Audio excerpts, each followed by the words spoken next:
कहाँ लेके जा रहे हैं मुझे? Interview, solo interview. Solo interview? हाँ. हीरो नहीं आएंगे? हीरो काहे को अभी? काहे को अभी? हीरो ఎందుకు? हम सोलो करेंगे इंटरव्यू अच्छा रहेगा. कौन भेजा आपको? प्रोडक्शन भेजा. प्रोडक्शन ने भेजा. ప్రొడక్షన్ చెప్పింది मुझे तो मैसेज नहीं किया किसी సోలో ने. ఇంటర్వ్యూ చెయ్యి, గెటప్ సీను, కావ్య తప్పర్ బాగుంటది, ఇద్దరు పేర్. आला ఫోన్ కాయకు पूछती हूँ ना उनको प्रोडक्शन को. అడగవసరలా. Production very close. आपण का स्टाइल क्या है मालूम कि राग पोरुस्ते साइट मार्क ఇంటికి వచ్చినానా? కాలేకే జారా ఇంటర్వ్యూ అన్నా, సోలో ఇంటర్వ్యూ. కూసే He said production side. అదే అన్న, ప్రొడక్షన్ నుంచి నేనే కాల్ చేసిన. ఏడకన్నా అన్న, ఏడకన్నా అన్న అన్న అన్న. సోలో ఇంటర్వ్యూ నువ్వు చేయి, నేను చూస్తా. సోలో అంటే మేమిద్దరమే అన్న. అదే నువ్వు చేయొచ్చు, అమ్మాయిని అడుగు, నేనేం చెప్పను. I just be here. Kavya ji ji कैसा लगा? क्या? मैं बाजू में बैठा ना, अभी कैसा लगा? पूछा ना, अड़गा होगा था हीरो कावाली आ गया. तो अच्छा लग रहा है. सेफ होना बहुत इम्पोर्टेंट है.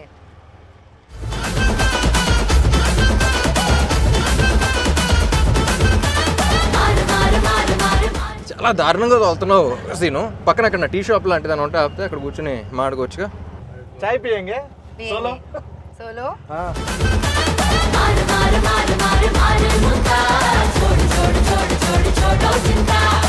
అన్న నువ్వు ఎక్కడనే ఉంటావు అన్న? నువ్వు కానీ సోలో కదా. హాయ్ కావేజీ. Hi. How's the ride? Fun, exciting. You want to go again? No. Solo వద్దులే, కలిసి వెళ్తే బాగుంటుంది అందరం. Where are you from? Mumbai సే? जी. Mumbai. Yeah. So Mumbai where? Pavai. Powai. Yeah. Address address లేకుండా పోతాం, ఇవన్నీ వేస్ట్. కానీ బెస్ట్ ఏంటంటే మీరు అక్కడే ఉండండి, షూటింగ్ ఉన్నప్పుడు వచ్చి చేసుకుని వెళ్ళిపోండి. Oh. షూటింగ్ అయితే ఇది రావో, షూటింగ్ కరికే जाओ. जाओ. Do you work out? Yeah. I love to go to the gym.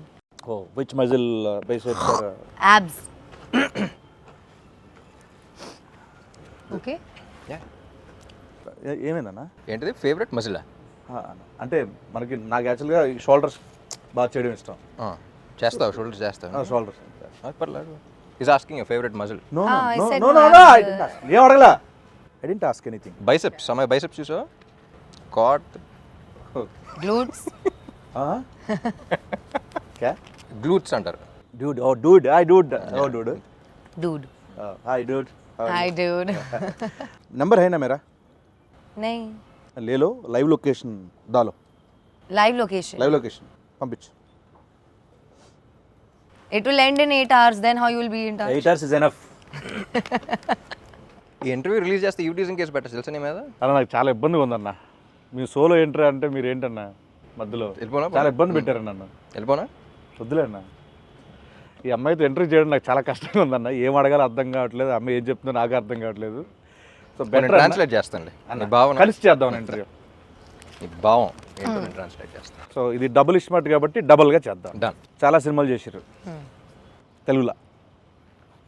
So first time Puri sir, Ram sir combination ఎట్లా అనిపించింది? How did you feel Amazing. working with Get Up Sinus?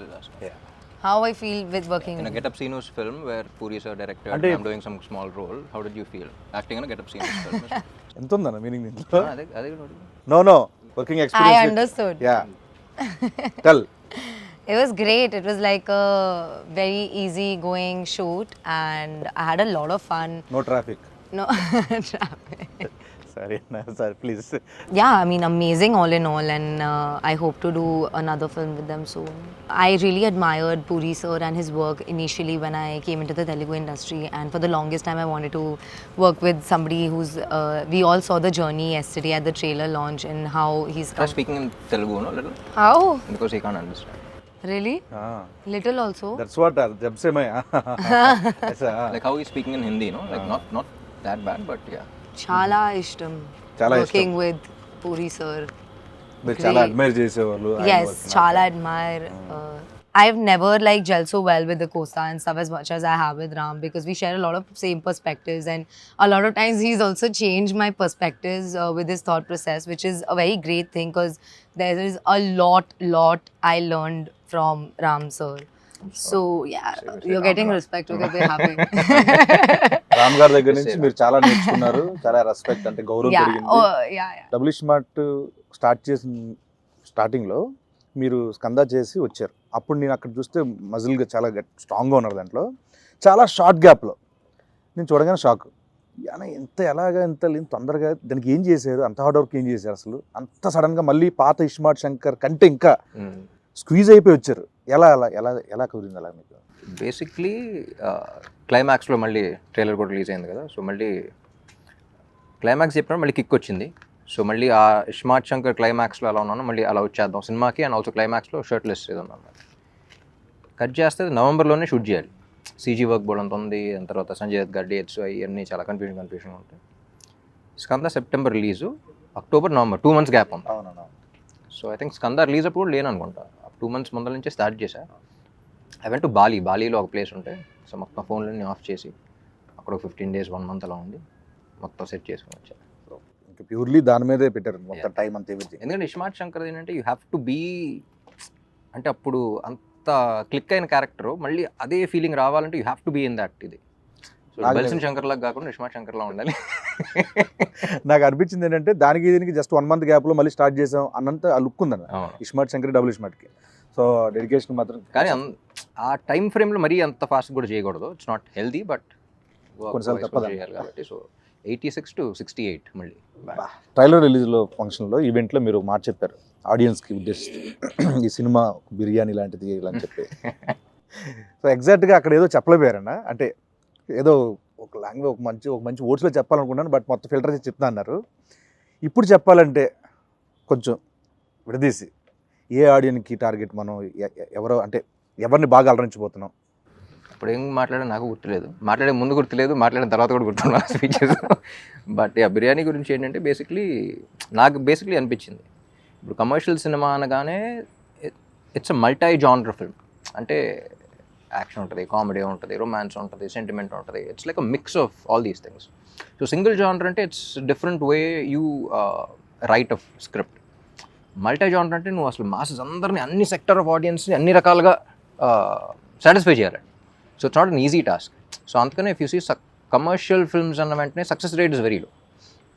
కానీ click అయితే ఇప్పుడు ఉన్న top heroes కానీ, top హీరోస్లో top films, ఇప్పుడు అమితాబ్ బచ్చన్ గారి నుంచి ఇప్పుడు అందరి దాకా ఆల్ దే ఫిల్మ్స్ నువ్వు ఆయన చూసిన వెంటనే ఆయన కమర్షియల్ సినిమాని గుర్తొస్తున్నాను. ఇట్స్ బికాస్ ఆ కైండ్ ఆఫ్ హై కానీ అది కానీ మన సినిమాలో చూస్తున్నప్పుడు వేరే సినిమాలు ఎంజాయ్ చేస్తాం, కానీ నుంచుని అరవాలనే ఫీలింగ్ రాదు, అనే ఫీలింగ్ రాదు. సో అదొక మ్యాజిక్ అది అంతే. So commercial directors, successful commercial directors అనేవాళ్ళు మెజిషియన్స్ లాగా, ఎప్పుడు ఎలా చేస్తుంది. సో నాకు ఎక్స్పీరియన్స్ ఏంటంటే, ఇలా కుకింగ్ ట్రిప్కి, ఫుడ్ ట్రిప్ ఎలా వెళ్తున్నప్పుడు అబ్రాడ్లో వెళ్తే ఎక్కువ ఇండియన్ ఫుడ్ అంత ఇష్టపడరు, ఎందుకంటే వాళ్ళకి అంత కారంగానే ఉంటుంది కదా అంటారు, too much masala, you can't taste అంటారు. సో అక్కడ వాళ్ళ పాయింట్ ఆఫ్ వ్యూలో అగ్రీడ్, వాళ్ళ పాయింట్ ఆఫ్ వ్యూలో ఇది ఉండదు, కానీ మన టేస్ట్ వేరు. So even though you agree to them, వాళ్ళ పిజ్జాస్ కానీ అవి కానీ అన్నీ బాగున్నా సరే, మళ్ళీ ఇండియా వచ్చి మళ్ళీ ఏదో బిర్యానీ దానికి వెళ్ళి మళ్ళీ డబుల్ మసాలా అని ఆర్డర్ చేసి తింటాం, దాంట్లో వచ్చి కిక్ వేరు మనకి. So that's what I thought, because ఒకరికి నచ్చదు కదా అని చెప్పేసి ఇంకోటి చేయడం, వీళ్ళకి ఇది నచ్చదు కదా అని చేయడం కాదు. సో ఒక కమర్షియల్ ఫిల్మ్ జనరల్లీ అందరికీ నచ్చేది అది. So that's why the success rate is very low, కానీ ఒక్కసారి క్లిక్ అయితే వచ్చి కిక్ వేరు అని చెప్పేసి. ట్రైలర్ చూసిన తర్వాత కూడా చాలామంది మీ నుంచి ఎక్స్పెక్ట్ చేసే అన్ని ఎలిమెంట్స్ ఉన్నాయి, పూరి గారి దగ్గర నుంచి ఎక్స్పెక్ట్ చేసే అన్ని ఎలిమెంట్స్ ఉన్నాయి, యాక్షన్ ఉంది, ఎంటర్టైన్మెంట్ ఉంది, కామెడీ ఉంది, songs fantastic, full trending, so అన్నీ ఉన్నాయి. సో నాకు తెలిసి మీ నుంచి ఆడియన్స్ ఏవైతే ఎక్స్పెక్ట్ చేస్తున్నారో అన్ని డబుల్ డోస్లో ఉన్నాయి కాబట్టి, డబుల్ మసాలా లాగా. సో August 15th మనకి బ్లాక్ బస్టర్ ఇవ్వబోతున్నారు డెఫినెట్లీ. Fingers cross. అన్న ఏదో టచ్ వుడ్ అంటారు కదా, ఇది కూడా అంటారు. మీకు ఏది టఫ్ జాబ్ అనిపించింది ఆయనతో సీన్స్లో పర్ఫామ్ చేయడమా, లేకపోతే డాన్స్లో? Neither. Everything was She's a very... fantastic dancer. I would expect jail actually. She was like very high on energy basically. So దాంతో I think she really killed it. Me cinema release అయినప్పుడు కానీ, మీవి హిందీలో dub అయినప్పుడు కానీ చూస్తూ ఉంటా. ఈ ఇస్మార్ట్ శంకర్ దానికి కూడా అంతే అనమాట. సరే, రాపో సార్కు బాలీవుడ్ లవ్ ఇద్దరు లావో అంటున్నారు. సో నెక్స్ట్ ఏంటంటే డబుల్ స్మార్ట్ ఇప్పుడు ఆల్ పాన్ ఇండియా లాంగ్వేజ్లో రిలీజ్ అవుతుంది. నెక్స్ట్ ఏంటి మీ ప్లాన్స్ ఏంటంటే next? So basically pan India అంటే ఏం లేదు, డబ్ చేసి ఇక్కడ ఆల్ ఇండియా రిలీజ్ చేయడం అంతే, పాన్ ఇండియా రిలీజ్ చేయడం అంతే. సో యాక్చువల్లీ ఇస్మార్ట్ శంకర్కి అంత రీచ్ వస్తుందని ఎక్స్పెక్ట్ చేయాలి బిఫోర్ కోవిడ్ అప్పుడు అది కదా. సో అక్కడ నార్త్లో అసలు గ్రౌండ్ లెవెల్లో అంత ఉంటుందని ఎక్స్పెక్ట్ చేయలేదు బేసిక్లీ, బాంబేలో మనం షూటింగ్ చేసినప్పుడు కానీ అక్కడ కానీ. సో ఆ రీకాల్ ఫ్యాక్టర్ కానీ. సో నేను పూరి గారు అప్పటి నుంచి అనుకున్నాం ఇది హిందీలో డైరెక్ట్గా వాళ్ళకి వెళ్ళినా సరే బాగుండేది కదా అని. సో డబ్ చేసినప్పుడు కూడా అంతా బాగుంది. సో ఈసారి ఒకేసారి రిలీజ్ చేద్దాం అంట. అండ్ ఇంకోటన్నా ఇప్పుడు మనకి ఇస్మార్ట్ శంకర్లో గోల్కొండ, చార్మినార్ మొత్తం అన్నీ చేస్తాం ఆ లొకేషన్లో. మళ్ళీ డబుల్ ఇస్మార్ట్ అంటే ఇంక మళ్ళీ ఆ వైబ్ ఉండాలి కాబట్టి గోల్కొండలో అక్కడ చేశాను. సో నాకు నేను లైవ్లో చూసినప్పుడు ఇప్పుడు ఫ్లోర్లో డ్యాన్స్ మూమెంట్లు అంటే ఈజీ, కొంచెం ఎంతో కొంత నాకు వచ్చిన దాంట్లో ఈజీ అనిపిస్తుంది. ఓకే, నేను అక్కడ చూసినప్పుడు ఆ రాళ్ళన్నీ కొంచెం ఎత్తుకో కొంచెం ఎలా చేస్తున్నారు ఈయన ఏంటిది. సో మీరంటే చాలా నలిగిపోయారు చూస్తాం, నేను అక్కడ ఉన్నాను కాబట్టి అన్న. అంత డెడికేషన్ డ్యాన్స్ మీద ఎలా వచ్చింది మీకు అసలు? కెమెరా ఆన్ చేసిన వెంటనే ఒళ్ళు దగ్గర పెట్టుకుని చేయటం అలవాటు. ఎందుకంటే because by the end of the day camera on చేసిన వెంటనే అక్కడ crores of people are watching you, who are investing the money, the time, their energy, ఒక ఎక్సైట్మెంట్తో వాళ్ళు ఎంటర్టైన్ చేయాలని చేస్తాం ఏదైనా. సో ఫస్ట్ నేను ఎంజాయ్ చేయడానికి ట్రై చేస్తాను. దాని తర్వాత ఇలాంటి చిన్న చిన్న ఇబ్బందులు కూడా ఎన్ని బేసిక్గా ఇక్కడ బాగుంది, ఈ ఫ్రేమ్ బాగుంది, స్టెప్ బాగుంది, చేస్తే ఎంజాయ్ చేస్తారంటే చేసేయడం అంతే. సో కొంచెం అటు ఇటు ఉన్నా సరే చేసేయడం. లేదంటే థియేటర్లు ఊపుతారు, అదే ఊపుతారు డెఫినెట్గా. కానీ ఎప్పుడు అలాగే ఉంటుంది. ఫస్ట్ రిహర్సల్ నేను చూస్తున్నప్పుడు అంత బాగానే ఉంటుంది, కానీ లొకేషన్లో ఇప్పుడు హీరోలకు మాత్రం వేరే వాళ్ళ సంగతి తెలియదు, కానీ నాకు మాత్రం ఎప్పుడు ఒక విచిత్రమైన ఒక పెద్ద బండరాయి ఉంటుంది, ఇక్కడ ఉంటుంది, ఇక్కడ ఉంటుంది. ఇప్పుడు స్మూత్ మూన్ వాక్ చేయాలంటారు కదా, చేస్తాను. పైగా గోల్కొండ అంటే కొన్ని దిగిపోయి కొన్ని అప్ అండ్ డౌన్ భలే అబ్బో చాలా కష్టం అది అసలు. షూటింగ్ అయిన తర్వాత ఫిజియోథెరపిస్టులు చెప్తా ఉంటారు ఇక్కడ ఎందుకండి ఇలా అయిపోయింది తెలియదంటే అప్పుడు స్టెప్ చేస్తుంటేనే ఉంటుంది. అక్కడ స్టెప్ అమర్ దగ్గర స్టెప్ అమర్ రౌండ్ చేస్తాం కదా, ఇలా కాలు ఇట్లా అంటా ఉంటే అది కొంచెం హైట్ ఉంటుంది, అది చాలా కష్టం అన్న అక్కడ అబ్బో. సో తెలుగు ఇండస్ట్రీ వచ్చారు, వచ్చిన తర్వాత నాకు తెలిసి ఒక mass commercial movie first time నాకు తెలిసింది. సో ప్రీవియస్ మూవీస్కి దీంట్లో మీరు నేర్చుకున్నవి ఏంటి? I learn, I think in every set, every movie, and every team, there is something new to learn for sure. Because so many people and everybody behaves very differently. Everybody has very different ideas of working. And the best thing I learned in the industry is to like adapt myself into every team. I'm just talking team wise. So that is very crucial for me as an actor. I think one specific thing that happened new for me in Double Smart was the fighting bit. Like having such a strong character, something like I have a fight here and there.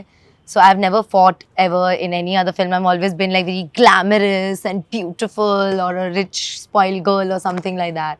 So to play this character was very different for me and natural. Okay, yeah, could be, yeah.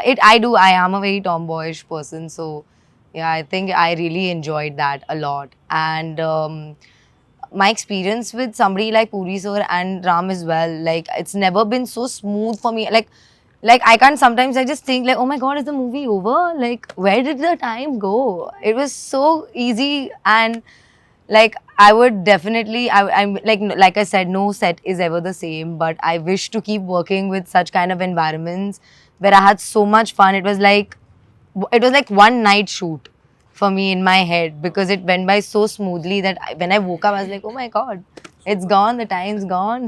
అలా ఇప్పుడు నాకు childhood నుంచి విలేజ్లో అక్కడెక్కడ మనకి చాలా మంది Hindi actors తెలియదు చాలా మంది.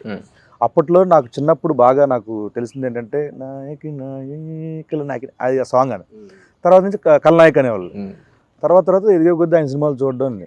సో ఈ సినిమాకి దుష్మన్ మీ ఆపోజిట్ క్యారెక్టర్ సంజయ్ దత్ గారు బాబాజీ, సో ఆయనతో వర్కింగ్ ఎక్స్పీరియన్స్ ఏంటన్నా? సంజయ్ దత్ గారు ఫస్ట్ స్క్రిప్ట్ అనుకున్నప్పుడే అందరం యునానిమస్గా ఆయన పేరే వచ్చింది, అందరం ఒకేసారి ఇది అనుకున్నాం. అండ్ ఎట్టి పరిస్థితుల్లో ఆయనే చేయాలి అని ఫిక్స్ అయ్యి, పాపం చార్మి కూడా చాలా కష్టపడి అప్పుడు వెంటనే దుబాయ్ వెళ్ళిపోయినట్టుంది, వెళ్ళిపోయి తీసుకొచ్చేసింది. నేను పూరి గారు అనుకుంటాం, ఆయన చూసినప్పుడల్లా ఆయన అసలు జీవితంలో ఏం చూడలేదు, he's like seen everything. So Ranbir కూడా ఒక సినిమా చేశాడు కదా, సో అసలు లైఫ్లో ప్రతిదీ గుడ్ బ్యాడ్ అగ్లీ అన్ని ఎక్స్పీరియన్స్ చేసి వచ్చాడు ఆయన. సో తెలియని ఒక సెయింట్ ఆయన. So and even in the film it's between me and him. So అది ఎంజాయ్ చేయాలి అంటే అవతలాడికి ఆ స్టేచర్ కానీ అది కానీ మా ఇద్దరి మధ్య సీన్స్ ఎంజాయ్ చేయాలన్నా సరే. సో ఆయన అనుకున్నాం అసలు ఇట్స్ దన్ ఫినామినల్ జాబ్. సాంగ్స్లో ఎంత ఎనర్జెటిక్ పర్ఫామ్ చేయాలన్నా దానికి కావాల్సిన మ్యూజిక్. పైగా మీ కాంబోలో already iSmart Shankar blockbuster audio cinema పరంగా. సో మళ్ళీ సేమ్ అంతే ఎనర్జీ సాంగ్స్ ఇచ్చారు, ఊపేస్తున్నాయి ఇప్పుడు యూట్యూబ్లో. సో మణి శర్మ గారి గురించి. మణి గారు నేను పార్ట్ 1 అప్పుడు పూరి గారు కూడా చెప్పాను. సో నాకు one of my favourite director, music director combos Mani garu and puri గారు. వాళ్ళ సినిమాల్లో కొన్ని బ్లాక్ బస్టర్స్ ఇండస్ట్రీ హిట్స్ ఉన్నాయి, కొన్ని ఆడని సినిమాల్లో కూడా ఆడియో నాకు చాలా ఇష్టం. సో ఇస్మార్ట్ శంకర్ అప్పుడు అనుకున్నాం, దీనికి అదే అనుకున్నాం. ఎందుకంటే ఇండివిజువల్గా వేరు, కొంతమంది కలిసినప్పుడు వచ్చే ఎనర్జీ వేరు. So I believe in that energy అలా. అండ్ నాకు తెలిసి వాళ్ళిద్దరు కలిస్తేనే నాకు తెలిసి 2-5 minute డిస్కషన్స్ ఉంటాయి. కూర్చుంటాం కదా, వాళ్ళు ఏం మాట్లాడుకున్నారు ఏంటి అని అప్పుడు చూస్తున్నప్పుడు కూడా జస్ట్ వెరీ స్మాల్ క్యాజువల్గా ఇలా మాడినట్టు ఉంటుంది. వెంటనే నేను సాంగ్ ఇచ్చేస్తూ ఉంటాను. సో ఆ సింక్ అనేది చాలా తక్కువ మందికి ఉంటుంది. సో నేను బాగా నమ్మిన కాంబినేషన్ అండ్ బాగా ఎంజాయ్ చేసిన కాంబినేషన్. వాళ్ళు కూడా నమ్మారు. అండ్ మణి గారు is a legend basically. So ఆయన ఇచ్చే ఇన్స్ట్రుమెంట్స్ కానీ, ఆయన ఇచ్చే బ్యాక్గ్రౌండ్ స్కోర్ కానీ, ఐ థింక్ ఇస్మార్ట్ శంకర్ ఇచ్చిన బ్యాక్గ్రౌండ్ స్కోర్ కానీ, సాంగ్స్ ఒక్కటే కాదు, బ్యాక్గ్రౌండ్ కూడా. అన్న ర్యాపిడ్ క్వశ్చన్ అన్న, దీంట్లో ఒక క్వశ్చన్ ఉంటుంది అన్న, దానికి ర్యాపో వర్సెస్ డబుల్ ఇస్మార్ట్ శంకర్. అదే క్వశ్చన్కి జన్నత్ అండ్ కావ్య, మీ ఇద్దరు ఆన్సర్ చేయాలన్నా. అలా ఆన్సర్ చేయాలంటున్నా. Who is more crazy, Rapo or double iSmart Shankar? Double Ismail Shankar. Who is more crazy, Jannat or Kavya? Kavya. I knew it. Who is more cute? I have to say Rapo because Double Ismail Shankar is his character only. So either way, it's one person. Not to say Rapo. More తెలివైన. Rapo is so cute and so refreshing. Refreshing. And not like. మీరు చెప్పండి అన్న, who is more cute, Jannat or Kavya? I think both. Like Kavya outside and the way you played Jannat also. I think Jannat was also very cute. The way she played it, very cute. Plus cute, and, plus See, here you should just say Kavya because Kavya is only playing Jannat also. no, both. Yeah, no, Because you character only wise played also. that, but- Yeah. Who has more sense of humor, Rapo or double Ismaart Shankar? Ram is very funny. Definitely. I find him extremely hilarious. Yeah, we laugh all the time. Jannat or Kavya? I laugh at Jannat. I laugh with Kavya. Yeah. Who is more hot, Rapo or double Ismaart Shankar? Double Ismail Shankar, he's very hot-headed. Very hot-headed. Who is more hot, Jannat or Kavya? You can say both. Jannat can only be hot if Kavya is hot, no? So it's Kavya. Yeah, see. Who is more smart, Rapo or double Ismaart Shankar? Rapo. Double smart. I think he's more smart. He is both, he is double smart. Rapo and him. Because if it was not for him, he would never be able to portray double smart and be loved by people, you know what I mean? So it's definitely Rapo. And the way he plays it. అని మీరు చెప్పండి, కావ్యనా లేకపోతే జన్నత్, ఎవరు Be smart that. అనుకుంటున్నారు? జన్నత్ కన్నా ఈ అమ్మాయి smart actually. ఎందుకంటే జన్నత్ కొంచెం ఎంటర్టైనింగ్. ఫస్ట్ సీన్ ఒకటి ఉంటుంది, ఈ అమ్మాయి ఆటో కోసం వెయిట్ చేస్తున్నప్పుడు అది ఉంటుంది కదా, ఆటో అక్కడ కాలు పెట్టి వచ్చి ఇద్దరు వస్తే కాజానే అంటాడు, అంటే ముజే ఉద్దరు చూడోగే అంటే అయిపోయిందా అనుకున్నాం. అసలు ఎవడన్నా ఇలా అంటాడు, ఆటోలో కనపడితే ఏ అమ్మాయినా ఎక్కుద్దా, బుద్ధున అమ్మాయి ఎక్కుద్దా అనుకున్నాం. Jannat definitely is not smart. Okay మామాస్, ఆగస్ట్ 15th ఇస్మార్ట్ శంకర్ తర్వాత డబుల్ ఇస్మార్ట్తో మిమ్మల్ని అందరినీ ఆగస్ట్ 15th డబుల్ డోస్ ఎంటర్టైన్మెంట్తో, డబుల్ డోస్ ఎనర్జీతో రామ్ గారు పూరి గారు కాంబినేషన్లో వస్తున్న డబుల్ ఇస్మార్ట్ శంకర్ని చూసి థియేటర్లో బద్దలాసిపోయేలా ఎంటర్టైన్ అవుతారని మనస్ఫూర్తిగా కోరుకుంటూ, see you there August 15th in theatres. Thank you so much. Double iSmart మార్ ముంతా చోడు చింత.